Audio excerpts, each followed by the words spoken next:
So మీరు స్టేట్లో ఉంటారా సెంట్రల్ మళ్ళీ ఎంపీ అంటే మీ ఆలోచన మీ టార్గెట్ ఏమున్నదో? బీజేపీ బలం చేసుకుంటూ ఉంటాం. అరే మిగతా వాళ్ళంతా నేను ముఖ్యమంత్రి కావాలి, సో నాకు అధ్యక్ష పదవి కావాలని కొట్లాడుతున్నా, మీరేందండి నేను ఫస్ట్ పార్టీని డెవలప్ చేసుకుంటానంటారు. మీకు కూడా లైన్ ఉండాలి కదా. ఇదే లైన్. మరి వాళ్ళ లైన్లో మీరు వాళ్ళు కూడా ఈ లైన్లోకి వస్తే బెస్ట్. వాళ్ళు ఆ లైన్లో ఎందుకున్నారు మరి? ఏ లైన్లో? అదే ఆ కొట్లాట లైన్ ఎందుకున్నారు నాకు తెలియదు. ఈ లైన్లకే రావాలి వాళ్ళు కూడా. అందరు ఈ లైన్లకే రావాలి. ఈటల రాజేందర్ గారు మీకు అంటే నేను జనరల్గా అడుగుతున్నాను సార్, మళ్ళీ వ్యూస్ అనొద్దు మీరు, లాస్ట్ క్వశ్చన్ ఇది. ఈటల రాజేందర్ గారు భారతీయ జనతా పార్టీలో కొనసాగే అవకాశాలే ఉంటాయా ఒకవేళ మంత్రి పదవి ఇవ్వకపోయినా, ప్రెసిడెంట్ ఇవ్వకపోయినా, ఏమి ఇవ్వకపోయినా? దానికి ఆన్సర్ చెప్పిండు ఆయన. ఇట్లాంటి క్వశ్చన్లు అడిగేటోళ్ళని తిట్టిండు ఆయన. అని ఏమన్నాడు?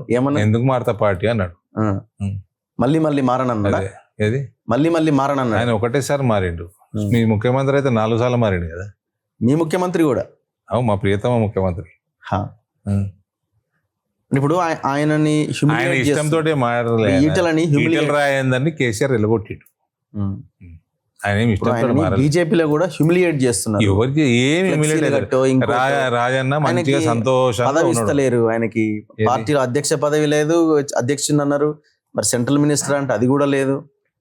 సో ఏది రాకపోతే ఇబ్బందికర పరిస్థితులు ఎదురయ్యే అవకాశం అని ఉంటుందా? ఏముండదండి, ఆయన సంతోషంగానే ఉన్నాడు.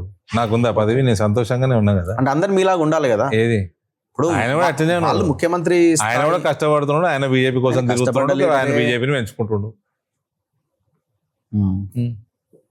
చూద్దాం, వెలిసి ఏం జరుగుద్దో.